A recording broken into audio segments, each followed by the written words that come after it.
Hello everyone!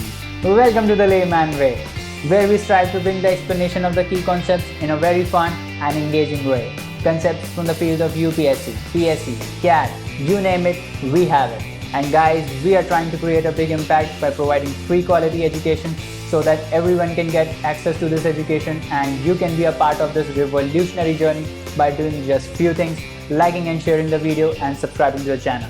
And also, do not forget to recommend the video to your friends. Alright guys, if you want to view the full playlist, you can always go on the I button in the top right corner and view our full course. And if you are watching this video, do not forget to leave a comment down below and share your progress with others so that we can motivate one another, and let's get started. So guys, let's continue ahead in our course और economy के current affairs हम discuss कर रहे हैं. तो चलिए आगे बढ़ते हैं जल्दी से और स्मॉल फाइनेंस बैंक्स को डिस्कस करते हैं. तो क्यों न्यूज़ में था ये? क्योंकि ये बहुत सारे स्मॉल फाइनेंस बैंक्स जो हैं बेसिकली आईपीओ रिलीज़ कर रहे हैं, इनिशियल पब्लिक ऑफरिंग, जिससे ये लोग पब्लिक जाते हैं. ठीक है, तो आईपीओस क्या होते हैं? जैसे आप शेयर मार्केट में शेयर खरीदते हो ना, तो पहली बार शेयर इशू होता है प्राइमरी मार्केट में. जब पहली बार शेयर इशू होता है तो उसको हम बोलते हैं आईपीओ, इनिशियल पब्लिक ऑफरिंग. ठीक है, तो खूब सारे फाइनेंस बैंक्स जो हैं वो पब्लिक जा रहे हैं.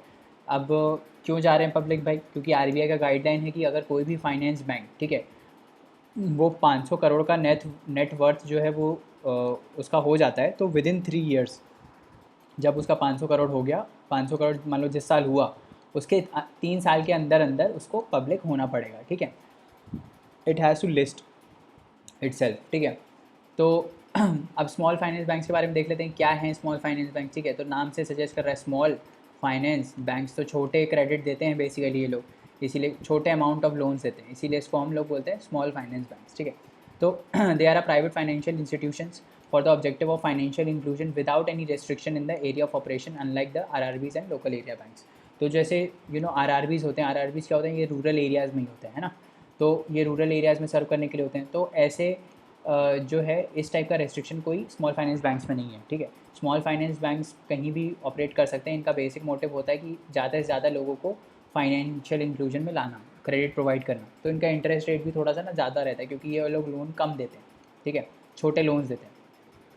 They can provide basic banking services like accepting deposits, lending to unbanked section such as small farmers, micro business, MSMEs, unorganise sector. इन सबको ये लेंडिंग करते हैं. ठीक है, जहाँ पे क्रेडिट पहुँच नहीं पाता है जनरली, जो बड़े बैंक्स दे नहीं पाते हैं, वहाँ पे जाके ये लोग स्मॉल फाइनेंस बैंक जो हैं वो क्रेडिट देते हैं. ठीक है, सम ऑफ कुछ अगर हम एग्जांपल्स देखें फाइनेंशियल स्मॉल फाइनेंस बैंक के, तो जैसे उज्जीवन बैंक हो गया या जन लक्ष्मी स्मॉल फाइनेंस बैंक्स हो गया, तो ये इसके एग्जांपल्स हैं. ठीक है, और इसको कौन सी कमेटी ने इनको रिकमेंड किया था? तो नचिकेत मोर की जो कमेटी थी, उसने स्मॉल फाइनेंस बैंक्स के इस्टेब्लिशमेंट के लिए बोला था. ठीक है, तो उसी में ही ये बजट 2014 का जो बजट था उसमें ये आया था. ठीक है, अब दोनों में डिफरेंस देख लेते हैं कि पेमेंट्स बैंक जो हैं और स्मॉल फाइनेंस बैंक्स हैं, इनमें डिफरेंस क्या होता है. तो पेमेंट बैंक जैसे एयरटेल पेमेंट बैंक है ना, और पेटीएम वाला बैंक है. ठीक है, तो ये लोग सब क्या हैं? ये लोग सब पेमेंट्स बैंक हैं, है ना. तो इन दोनों में डिफरेंस क्या होता है ये हम देख लेते हैं. तो ये जो पेमेंट बैंक है वो कौन सेटअप कर सकता है?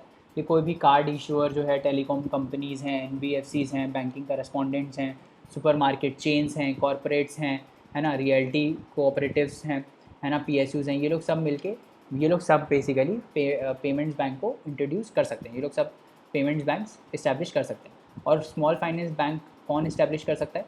इंडिविजुअल्स या प्रोफेशनल्स जिनके पास 10 साल का कम से कम एक्सपीरियंस होना चाहिए फाइनेंस में, या फिर एनबीएफसीज़ या माइक्रो फाइनेंस कंपनीज़ हो गई या लोकल एरिया बैंक्स हो गए. ये लोग सब स्मॉल फाइनेंस बैंक को इस्टेब्लिश कर सकते हैं. ठीक है, तो इसमें यही है कि 10 साल का एक्सपीरियंस फाइनेंस में होना चाहिए. पेमेंट्स बैंक जो है वो ये सारे लोग इशू कर सकते हैं. अब काम क्या होता है, क्या क्या इनके फीचर्स रहते हैं पेमेंट्स बैंक के? तो पहला तो ये है कि इनका कैपिटल, पेमेंट्स बैंक के लिए बात करते हैं तो इनका मिनिमम कैपिटल 100 करोड़ का होना चाहिए. पीएसएल इनके लिए 75%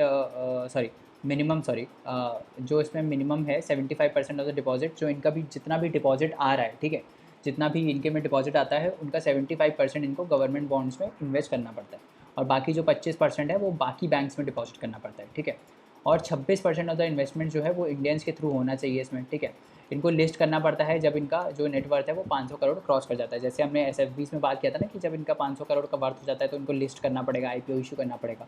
वैसे ही पेमेंट्स बैंक के साथ भी सेम केस है. ठीक है, हैव 25% ऑफ द जो ब्रांचेस हैं वो इनकी अनबैंक्ड एरियाज़ में होनी चाहिए. ठीक है, फुल नेटवर्क टेक्नोलॉजी ड्रिवन होते हैं। 1 लाख तक ये डिपॉजिट इशू ले सकते हैं किसी एक अकाउंट में, ठीक है। तो अगर आप मान लो एयरटेल पेमेंट्स बैंक में अपना अकाउंट खोलते हो, ठीक है, तो आप मैक्सिमम 1 लाख रुपए डिपॉजिट कर सकते हो वहाँ पे, ठीक है। इससे ज़्यादा आप नहीं कर सकते, तो ये ध्यान रखना कि इसमें मैक्सिमम कैप जो है वो 1 लाख रुपए का है। अब आ जाते हैं हम स्मॉल फाइनेंस बैंक्स पे, ठीक है। तो इनका भी मिनिमम कैपिटल 100 करोड़ का होना चाहिए। इनका जो PSL रिक्वायरमेंट है वो 75% होना चाहिए, ये हमने देख लिया था, है ना। SFBs और जो RRBs और जो कोऑपरेटिव्स हैं, अर्बन कोऑपरेटिव्स, उनका PSL 75% होना चाहिए, है ना। 25% ऑफ द ब्रांच जो है वो अनबैंक्ड एरियाज़ में होनी चाहिए। मिनिमम रिजर्व रिक्वायरमेंट्स होना चाहिए। कैपिटल लोन्स जो हैं इंडिविजुअल और ग्रुप्स के, इंडिविजुअल्स को 10% और ग्रुप्स को 15% ऑफ द नेटवर्थ उनको देना ही देना है, ठीक है। तो जो कैपिटल लोन्स हैं उनको इंडिविजुअल्स को 10% ऑफ द जो उनका क्रेडिट जा रहा है वो देना है इंडिविजुअल्स को, और ग्रुप्स को 15% देना है अपनी नेटवर्थ का। बिजनेस करस्पॉन्डेंट का नेटवर्क होना चाहिए ताकि रिमोट कॉर्नर्स पे भी इनकी फैसिलिटीज़ पहुँच पाएँ, ठीक है। क्या क्या ये कर सकते हैं, ये पेमेंट्स बैंक क्या क्या कर सकते हैं? इंटरनेट बैंकिंग प्रोवाइड कर सकते हैं, म्यूचुअल फंड, इंश्योरेंस, पेंशन, ये सब प्रोवाइड कर सकते हैं। बिल पेमेंट सर्विस दे सकते हैं, ATM खोल सकते हैं, बैंकिंग करस्पॉन्डेंट का नेटवर्क इस्टेब्लिश कर सकते हैं, ठीक है। एज अ बैंकिंग करस्पॉन्डेंट भी काम कर सकते हैं फॉर अनदर बैंक। जैसे मान लो किसी बैंक को अपनी सर्विस देनी है किसी रूरल एरिया में, है ना। अब कभी कभार बैंक पहुंच नहीं पाता है उन रूरल एरियाज़ में, तो वो अपने करस्पॉन्डेंट्स रखता है कि भाई आप मेरे करस्पॉन्डेंट बन जाओ और आप मेरे बिहाफ पे बैंकिंग एक्टिविटी बैंकिंग एक्टिविटी को इंश्योर करना वहाँ पे, ठीक है। तो वो पेमेंट बैंक कर सकते हैं। स्मॉल फाइनेंस बैंक क्या कर सकते हैं? फॉरेक्स, जो फॉरेन एक्सचेंज होता है ना, वो कस्टमर को बेच सकते हैं। Mutual fund, pension, insurance, fully flash bank की तरह ये काम करते हैं। एक्सपैंड कर सकते हैं कहीं भी, इसमें कोई रेस्ट्रिक्शंस नहीं होता है कौन से एरिया पे ये लोग कर रहे हैं, कहाँ पे है ना। तो एरिया का कोई रेस्ट्रिक्शन नहीं है। They can also transform into a fully flash bank but only after RBI's approval. RBI का अप्रूवल लेना पड़ता है फुली पूरा बैंक बनने के लिए, ठीक है। अब ये क्या क्या नहीं कर सकते, ये इंपॉर्टेंट है। ये क्या क्या नहीं कर सकते payment bank credit card issue नहीं कर सकते, लोन नहीं दे सकते, है ना। तो लोन नहीं दे सकते तो क्रेडिट कार्ड भी नहीं दे पाएंगे, ठीक है। क्रॉस बॉर्डर रेमिटेंस का इसमें प्रोविज़न नहीं होता है, मतलब अगर आपको अमेरिका से इंडिया में पैसा भेजना है तो आप पेटीएम के थ्रू पैसा नहीं भेज सकते, ठीक है। तो क्रॉस बॉर्डर रेमिटेंस नहीं अलाउड है, ठीक है। NRI डिपॉजिट एक्सेप्ट नहीं कर सकते। तो ये ध्यान रखना, बहुत इंपॉर्टेंट है, क्वेश्चन बन जाता है इसके ऊपर कि पेमेंट बैंक क्या क्या नहीं कर सकता। लोन नहीं दे सकता, क्रेडिट कार्ड नहीं दे सकता, remittance within the country allowed है but cross border remittance allowed नहीं है। NRI डिपॉजिट को एक्सेप्ट नहीं कर सकता। स्मॉल फाइनेंस बैंक क्या क्या नहीं कर सकता? लार्ज लोन्स नहीं दे सकता, ये लोग स्मॉल लोन्स देते हैं इसीलिए इसका नाम है स्मॉल फाइनेंस बैंक, ठीक है। सब्सिडरीज फ्लोट नहीं कर सकता, ठीक है। सोफिस्टिकेटेड फाइनेंशियल प्रोडक्ट्स में डील नहीं कर सकता, ठीक है। तो ये सब हैं कि स्मॉल फाइनेंस बैंक क्या नहीं कर सकता, ठीक है। अब आगे बढ़ते हैं और देखते हैं restructuring, recovery and management of stressed assets, ठीक है। इसमें क्या क्या है? तो सबसे पहले तो इसमें जब ये रिकवरी ऑफ स्ट्रेस एसेट की बात आती है तो सबसे पहला हमारा एक्ट कौन सा आता है? SURFASI एक्ट, ठीक है। तो the scale of stress assets and the associated crisis has resulted in the creation of various framework जैसे SURFASI, ठीक है। SURFASI क्यों आया था? ताकि लिक्विडेशन हो पाए इन स्ट्रेस्ड एसेट्स का, है ना। मान लो आप पे नहीं कर पाए हो, है ना, आपने कुछ गिरवी चीज़ रखी है तो उस गिरवी चीज़ को वो लोग बेच के अपना पैसा अंदर करते हैं, ठीक है। उसको बोलते हैं SURFASI। इसका नाम क्या है? Securitization and reconstruction of financial assets and enforcement of security interest act, ठीक है। ये है हमारा SURFASI एक्ट। और दूसरा एक्ट क्या था? रिजॉल्व स्ट्रेस एसेट के रिजोल्यूशन से, उसको हम बोलते हैं इंसॉल्वेंसी एंड बैंकरप्सी कोड, जो कि बहुत ही सक्सेसफुल रहा है अभी तक, है ना। और एक तीसरा है एसेट रिकंस्ट्रक्शन कंपनीज। अब ये ARCs क्या करती हैं? ये बेसिकली मान लो किसी बैंक का NPA हो गया, है ना, किसी बैंक का कोई लोन NPA हो गया, ठीक है। तो ये एसेट रिकंस्ट्रक्शन कंपनी क्या करती है? ये जो NPA वाला लोन है ना, इसको ये खरीद लेती हैं। इसका जो भी पेपर्स हैं ये लोग सब ये खरीद लेते हैं और बाद में ये रिकवर करते रहते हैं पैसा। तो इससे क्या होता है कि बैंक की बैलेंस शीट ख़राब नहीं होती, है ना। और ये अपनी जो एसेट रिकंस्ट्रक्शन कंपनीज़ हैं ये अपना काम करती रहती हैं, ठीक है।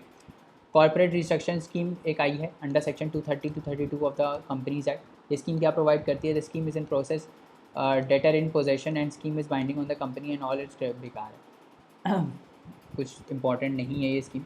SURFASI एक्ट के बारे में बात करते हैं। A 5 judge constitution bench of Supreme Court recently held that cooperative banks can use SURFASI for recovery of debts from its defaulters and can seize and sell their assets। तो अब क्या supreme court ने क्या बोला है कि जो अपने ये कोऑपरेटिव बैंक्स है वो भी SURFASI एक्ट का यूटिलाइजेशन कर सकते हैं, उनके एसेट को वो लिक्विडेट कर सकते हैं, ठीक है। जो कोऑपरेटिव बैंक्स हैं, they are involve in the activities related to banking era under the banking company for the purpose of banking regulation act 1949। ठीक है, सरफासी एक्ट के बारे में बात कर लेते हैं। क्या था कि एनपीएस के रिजोल्यूशन और बैड एसेट के रिजोल्यूशन के लिए ये आया था, है ना। इसमें क्या होते हैं कि मान लो आपने बैंक से लोन लिया था, ठीक है, आप पे नहीं कर पाए, तो आपने कुछ गिरवी चीज़ रखी होगी, तो बैंक क्या करेगा, उस गिरवी चीज़ को बेच के उसको बेच के जितना भी रिकवरी हो सकती है वो करता है। तो उसको हम वो किसके अंडर आता है, वो सरफासी एक्ट के अंदर आता है, जब आप लिक्विडेशन ऑफ एसेट करते हैं। तो इसमें it allows only secured creditors lenders whose loans are backed by a security such as mortgage. तो सरफासी एक्ट में एक प्रॉब्लम ये है कि आपने जो लोन लिया था उसके बदले आपने कुछ गिरवी चीज़ रखी होनी चाहिए। यही वाले लोन सरफासी एक्ट में जाके सेटल होते हैं, क्योंकि गिरवी नहीं रखा होगा तो हम बेचोगे क्या, आप बेच नहीं सकते ना कुछ जब गिरवी रखा नहीं है। तो ये ध्यान रखना कि this is only for secured creditors. ठीक है, ये सिर्फ उन क्रेडिटर्स के लिए एप्लीकेबल है जिनकी सिक्योरिटी है। तो अगर ऐसे कोई स्टेटमेंट आ जाए कि SARFAESI act is only applicable for secured creditors, तो ओनली देखिए गलत मत मारना। ठीक है, it is only available for secured creditors to take possession over collateral security the debtor defaults in the repayment. अगर वो रीपे नहीं कर पाया तो ये बेच के आप पैसे ले लेना। The act provides procedure for registration and regulation of asset reconstruction company and allows them to carry out business of asset reconstruction. Asset reconstruction क्या होता है, जैसे मैंने आपको बताया कि वो क्या करेगा, जिस भी बैंक ने लेंड किया था, है ना, जिस भी बैंक ने मान लो हाउसिंग लोन के लिए उसने पैसा दिया था, तो उसके जो पेपर्स होंगे ना वो जाके एआरसी को बेच देगा। वो बोलेगा आप रिकवर कर लेना, मेरे को कुछ पार्ट ऑफ पैसा दे दो आप इसका। मान लो 50 करोड़ का लोन था, तो एसेट रिकंस्ट्रक्शन कंपनी बोलेगी ठीक है हम आपको 30 करोड़ दे देते हैं, ठीक है, आप हमको ये पेपर दे दीजिए लोन के, ये हमारा लोन हो गया और बाद में ये रिकवर करती रहेगी। हो सकता है asset reconstruction company 40 crore recover कर ले, तो यहाँ पे 10 करोड़ इसका प्रॉफिट हो गया, है ना। और ये भी हो सकता है ना रिकवर कर पाए तो उसका लॉस है, ये रिस्क है इसके लिए, है ना। तो it is a activity of converting an NPA or bad asset into a performing asset. The ARCs can acquire financial assets from banks and try to recover dues through measures like the proper management of the business of the borrower by changing or taking over the management. तो ये सब जो बात की चीज़ है ना, मतलब मान लो कोई इंडस्ट्री ने लोन ले रखा था, है ना, वो इंडस्ट्री परफॉर्म नहीं कर रही है ना, तो वो पे नहीं कर पाएगी लोन। तो एआरसी क्या करेगा, एसेट रिकंस्ट्रक्शन कंपनी क्या करेगी, वो लोन इससे बैंक से ले लेगी, बोलेगी हम रिकवर कर लेंगे, हम आपको पैसे दे दे रहे हैं 30 करोड़ जैसे मैंने बात किया। और फिर एआरसी क्या करेगी, इसके मैनेजमेंट को कंट्रोल करेगी, बोलेगी कि हम आपका बिज़नेस सही करते हैं, हम आपका बिज़नेस अच्छा कर देते हैं, इस टाइप से आप हमारी बात मानिए। या फिर उसके बिज़नेस को बेच भी सकती है ना, किसी कंपनी को रीशेड्यूल कर सकती है पेमेंट। ठीक है, सिक्योरिटाइजेशन क्या होता है, it is a process of conversion of existing loans into marketable securities by ARCs through issue of security receipts. Securitisation मतलब कि जैसे ये जो लोन था ना, जो हमने लोन लिया था, मान लो 50 करोड़ का लोन था, ठीक है, तो क्या करेगी एआरसी, इस लोन को कोई सिक्योरिटी में कन्वर्ट कर देगी। जैसे मान लो शेयर में कन्वर्ट कर दिया, 50 करोड़ के शेयर निकाल दिए, तो ये शेयर फिर आगे बेच देगी, इसको बोलते हैं सिक्योरिटाइजेशन। ठीक है, उसके बाद आगे बढ़ते हैं। Application against the measures to recover secure debts can be filed by borrowers lenders with debt recovery. DRT जो है वो डीआरटी बेसिकली क्या है, अगर कोई भी आप इंडिविजुअल हो, ठीक है, आपने लोन लिया था, आप रिकवर नहीं कर पाए, है ना, तो बैंक ने आपके ऊपर पेनल्टी लगा दी। मान लो बैंक आपके एसेट बेच रहा है, अब आपको इसको चैलेंज करना है, तो आप कहाँ जाओगे, डेट रिकवरी ट्रिब्यूनल में जाओगे, ठीक है, अपनी डेट को रिकवर करने के लिए। या बैंक भी जा सकता है डेट को रिकवर करने के लिए। बैंक का मान लो इंडिविजुअल का लोन है ना, उसने कोई कंपनी का लोन है, कंपनी तो खैर एनसीएलटी में जाती है, बट कोई भी इंडिविजुअल होता है तो वो कहाँ जाता है, वो डीआरटी में जाता है। इंडिविजुअल का कोई लोन होता है तो बैंक कहाँ जाएगा, डीआरटी में जाएगा। Provision of this act are not applicable to agriculture, sorry, इस ये जो लोन है, ये जो प्रोविज़न है इसके, ये जो सरफासी एक्ट है और जितने भी एक्ट्स हमने डिस्कस किए, they are not applicable to agricultural land. तो एग्रीकल्चरल लैंड में थोड़े प्रोविजंस डिफरेंट होते हैं। ठीक है, in any case the amount is due less than 20% of the principal amount and the interest and any security interest for securing repayment of any financial asset less than 1 lakh rupees. तो अगर कोई भी financial asset जो है वो 1 लाख रुपए से उसका वैल्यू कम है, ठीक है, उसके रिकवरी के लिए आप नहीं जा सकते वहाँ पे, सरफासी एक्ट उसके लिए एप्लीकेबल नहीं है। अगर 20% से कम जो है वो प्रिंसिपल अमाउंट ड्यू है तो नहीं जा सकते। ठीक है, उसके बाद कोई एग्रीकल्चर लैंड के इंटरेस्ट से रिलेटेड चीज़ है तो नहीं जा सकते। तो इन तीनों केस को छोड़ के बाकी सब में ये एक्ट्स एप्लीकेबल हैं। ठीक है, उसके बाद सस्पेंशन ऑफ आईबीसी देखते हैं कि भाई पार्लियामेंट ने क्या किया, रिसेंटली आईबीसी को सस्पेंड किया क्योंकि कोविड आ गया था, है ना, तो काफ़ी इंडस्ट्रीज़ बंद हो गई, तो काफ़ी एनपीए बढ़ जाएगा। उसके चक्कर में इंसॉल्वेंसी को रोकने के लिए जो है IBC को सस्पेंड कर दिया गया था, ठीक है। तो इंपॉर्टेंट फीचर्स क्या हैं IBC के? It covers all individuals, companies, LLPs, सब कुछ कवर करता है IBC, ठीक है। एजुकेटिंग अथॉरिटी कौन है? NCLT है for companies, and LLPs and DRT है किसके लिए? जैसे कि हमने डिस्कस किया था, इंडिविजुअल्स एंड पार्टनरशिप फर्म्स। तो जो इंडिविजुअल्स और पार्टनरशिप फर्म्स हैं उनके लिए DRTs है, डेट रिकवरी ट्रिब्यूनल, और जो कंपनीज हैं उनके लिए क्या है? NCLT है। The insolvency resolution process can be initiated by any stake holder, कोई भी स्टेक होल्डर इनिशिएट कर सकता है, चाहे वो फर्म का हो, चाहे डेटर हो, चाहे क्रेडिटर हो, चाहे एम्प्लॉय हो, कोई भी इनिशिएट कर सकता है, ठीक है। उसमें एक सबसे पहले क्या होता है, एक इंसॉल्वेंसी प्रोफेशनल को ये लोग लाते हैं। इंसॉल्वेंसी प्रोफेशनल क्या करता है, वो कुछ टाइम देता है कि भाई 180 दिन है आपके पास, इसमें कोई रिजोल्यूशन प्लान लेके आओ। अगर नहीं आता है तो फिर वो लेके आता है, ठीक है। फिर इंसॉल्वेंसी बैंकरप्सी बोर्ड वो लेके आता है, फिर जाके ये वोट होता है कि आप चाहते हो कि लिक्विडेशन हो, नहीं हो, रिजोल्यूशन प्लान आप एक्सेप्ट कर रहे हो कि नहीं हो करते हो। रिजोल्यूशन प्लान अगर एक्सेप्ट नहीं होता है तो फिर उसका लिक्विडेशन होता है, ठीक है। इस टाइप से प्रोसेस होता है। अभी insolvency bankruptcy board of India जो है उसने प्रपोज किया है कि कोई मिनिमम क्वालिफिकेशन होना चाहिए, किन के लिए? इन IPs के लिए। जो ये बॉडी जिसको गवर्न करती है ना, जो ये सेलेक्ट करती है इंसॉल्वेंसी प्रोफेशनल्स, इनके लिए कोई मिनिमम क्वालिफिकेशन होना चाहिए, ठीक है। और ये IBBI क्या है? Insolvency bankruptcy board of India क्या है? ये एक स्टैट्यूटरी बॉडी है जिसका रेगुलेटरी ओवरसाइट है over insolvency professionals, insolvency professional agencies and information utilities. तो बेसिकली इनका कंट्रोल रहता है इसके ऊपर, IBBI का, ठीक है।